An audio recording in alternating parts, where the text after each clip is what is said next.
Bonjour et bienvenue sur ce nouveau numéro de 100% Culture où nous recevons Balbou Kanta, directeur artistique du groupe Tifomb, qui sera en tournée dans la région parisienne au mois de mai.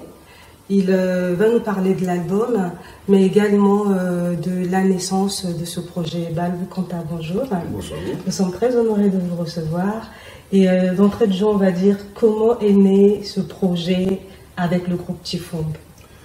C'est à l'initiative du directeur de la fondation Mal Jones, qui est un label qui essaie de produire des groupes traditionnels pour préserver la culture du Luango. Et en particulier, le groupe tradimoderne Tifomb, qui signifie la famille. Et donc, il a demandé mes services pour essayer de coacher le groupe. Et donc, je suis devenu le directeur artistique. Et donc j'étais à Pointe-Noire, les mettre en studio et puis réaliser un album. Et surtout que nous allons organiser les journées culturelles ici en France. Les journées culturelles du Luango. Voilà, du Luango. Et donc ce groupe est indiqué pour animer cette soirée. Et ce groupe profitera de son séjour en France, à Paris, pour faire la tournée française. Alors le groupe Tifomb a également mis sur le marché cet album, Biaoula, qui veut dire en Vili le foulard. Oui. Et c'est un album de 10 titres dont vous avez assuré la direction artistique. Et comment est-ce que vous avez procédé? Mais il fallait d'abord que j'écoute les titres. On m'a fait écouter beaucoup de titres. Et comme j'avais aussi besoin de ce retour aux sources, parce que je viens de cette région, donc ça m'a permis de faire ce retour avec beaucoup d'enthousiasme, parce que je suis reparti dans les rythmes traditionnels. La source. Voilà. Et donc, comme c'est un groupe tradimoderne qui allie la tradition et la musique moderne, donc en tout cas, ça a été vraiment un plaisir, une aventure formidable. Donc j'ai écouté les titres et puis on a fait le choix avec le directeur de Mal Jones, M. Makosso. M. Makosso Lely. Et puis je suis allé à Pointe-Noire écouter le groupe dans ses prestations et puis je les ai mis en studio. Voilà. Et alors, ça a été une aventure formidable.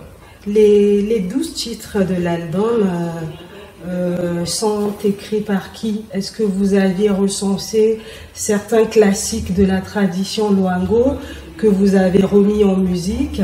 Et aussi, vous avez pris des nouveaux morceaux, certainement composés par quelqu'un, et que vous avez mis en musique. Comment s'est passée la sélection des titres? Il y a des compositions propres au groupe, mais il y a aussi des chansons populaires. D'accord. Et puis il y a des chansons qui sont conformes au rituel, par exemple, de Chikombi. Le rituel de Chikombi, puisqu'ils ont un spectacle à l'intérieur du groupe qui parle du rituel de Chikombi. Qui retrace un peu le rituel de Chikombi. Voilà. Et donc on a pris quelques titres là aussi. C'est des chansons qui sont basées essentiellement sur les percussions et les voix. Et donc on a fait ce mélange-là pour ouvrir un peu notre culture au monde. Voilà. Alors justement, ouvrir la culture au monde, est-ce que cet album et le projet Tifomb est né dans l'élan où les musiques traditionnelles, les musiques du terroir ne sont pas assez valorisées? Moi je pense que les musiques effectivement ne sont pas très valorisées pour la simple raison qu'aujourd'hui la plupart de nos jeunes artistes se tournent souvent vers l'étranger, alors que nous avons un patrimoine culturel formidable. Et justement, le royaume de Luango, qui était composé de 7 provinces, avec 7 langues différentes, a une musique extraordinaire. Et donc, pour ne pas que cette culture se perde, je pense qu'il est temps de pouvoir mettre tout ça sur des supports, enregistrer tout ça, et cette aventure, c'est pour ça que je me suis embarqué dans cette aventure, c'est pour préserver cette culture qui est formidable. Et je pense que toutes les tribus au Congo, parce que nous sommes un pays qui est une mosaïque de tribus, qui a beaucoup de musiques différentes, vraiment des choses formidables, je pense que toutes les tribus devraient faire la même chose, c'est-à-dire enregistrer aujourd'hui toutes ces musiques pour préserver la culture. Et en passant, on va aussi souligner que le groupe Tifomb a été nominé meilleur groupe tradi moderne des deux Congos récemment. Oui, récemment, le groupe a eu le prix du meilleur groupe tradi moderne des deux Congos, c'est-à-dire Kinshasa et Brazzaville. Oui. Et ça a été un coup de pouce formidable parce que ce groupe a même été reçu par le roi qui existe parce que bon, depuis la conférence nationale, le royaume a été réhabilité, donc il y a toute une organisation. Et donc, ça a été un coup de pouce formidable. Et puis, donc, ça veut dire que, quand même, nos cultures sont vraiment importantes pour nous et pour le futur. Et parlons de la tournée, de la prochaine tournée au mois de mai. Tout le groupe viendra en région parisienne et fera des prestations. Est-ce que c'est tout le groupe qui viendra, une partie du groupe? Comment ça va se passer? Déjà, nous allons organiser des journées culturelles pour faire connaître la culture Luango au monde, surtout dans la région parisienne. Et le royaume Luango, ce n'est pas la région du Kwilu seulement. Le royaume Luango s'étendait, bien le signaler. Voilà, il faut le signaler, s'étendait du sud du Gabon jusqu'au Bas-Congo, en passant par le Cabinda. Et de l'ouest à l'est, s'étendait jusqu'à Midougi. Donc Toluniari faisait partie du royaume de Luango. Donc quand on parle de Luango, c'est tout ce monde-là. Donc nous allons essayer de présenter la culture Luango au mois de mai. Et pour agrémenter ces journées culturelles, on fera venir le groupe Tifomb. On va profiter de cette occasion de la venue du groupe pour faire tourner le groupe dans toute la France et dans toute la diaspora Luango. On peut aussi déjà lancer un appel aux partenaires, à ceux ou celles qui veulent bien accompagner la réalisation de ce projet, de cette tournée, au fils du royaume Luango, on va dire, au fils de Pointe-Noire, et pourquoi pas à ceux des autres départements du Congo aussi. Tous les Congolais sont les bienvenus qui peuvent soutenir l'association du royaume de Luango, en particulier les descendants du royaume, où qu'ils se trouvent, doivent soutenir ce mouvement parce que nous sommes décidés à préserver notre culture. Et ça ne passe que par la culture. Voilà. Alors, Biaoula, cet album de 10 titres, c'est un concept Biaoula où on va dire un mot qu'on a souvent entendu dans nos langues, en faisant référence au foulard noué des femmes. Est-ce qu'il y a une anecdote ou une histoire particulière autour de Biaoula et pourquoi avoir donné ce nom à cet album?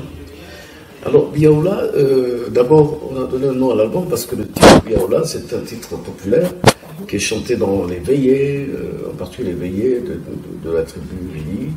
Souvent, c'est un titre qui est très, très chanté, qui est très populaire. Et donc, Biaoula vient du nom d'un certain monsieur qui s'appelait Biaoula, qui était originaire du Kwilu? Non, pas du tout. Il était originaire du Poul. D'accord. Et qui s'appelait Biaoula. Et il y a eu des événements dans les années 68, 67, 68, et il était recherché. Donc il s'était réfugié à Pointe-Noire, mais déguisé en femme.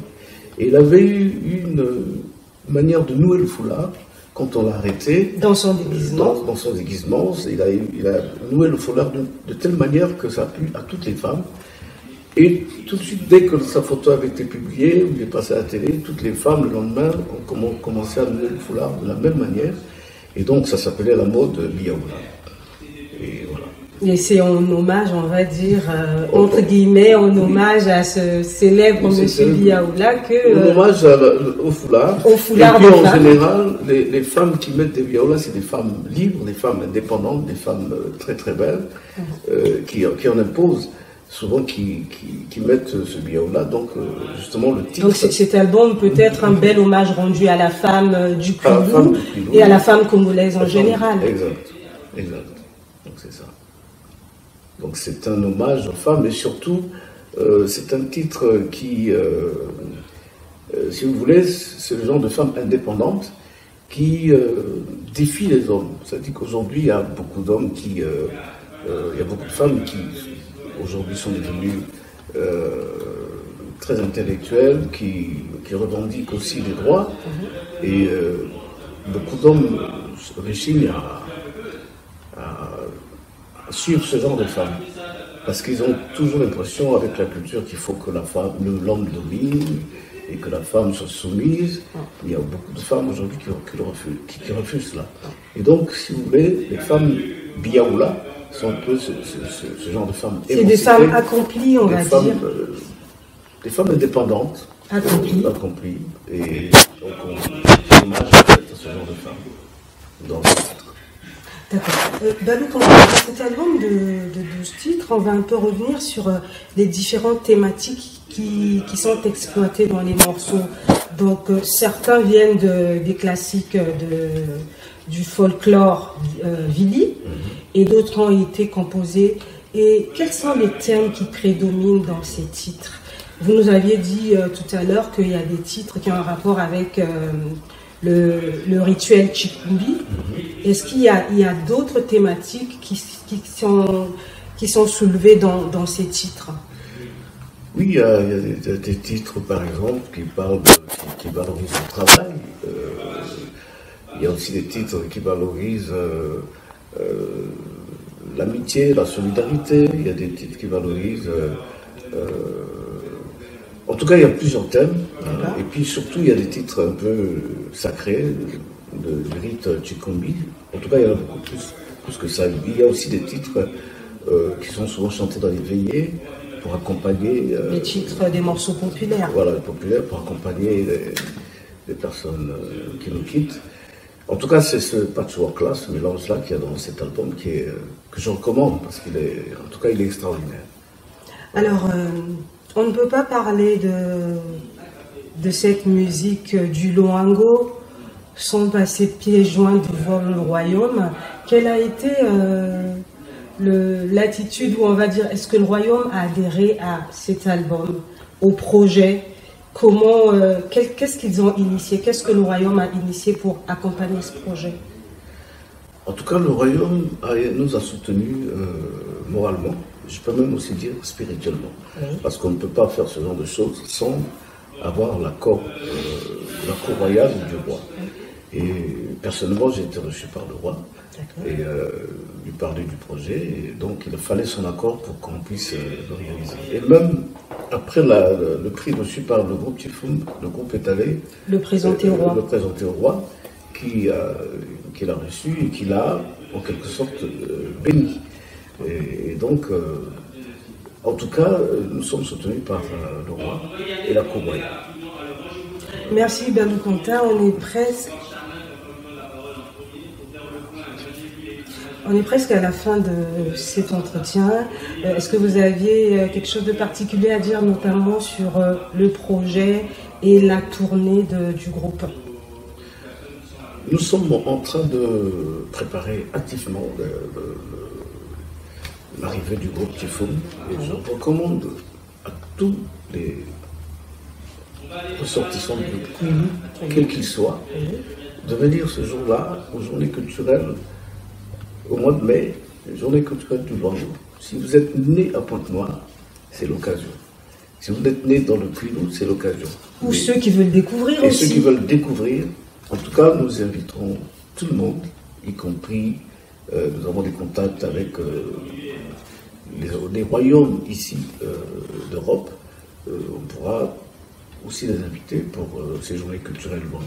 En tout cas, particulièrement, Benba et Pointe-Noire, vous êtes invités au mois de mai aux journées culturelles Loango. Je vous remercie de nous avoir suivis. Je vous retrouve à un prochain numéro de 100% Culture.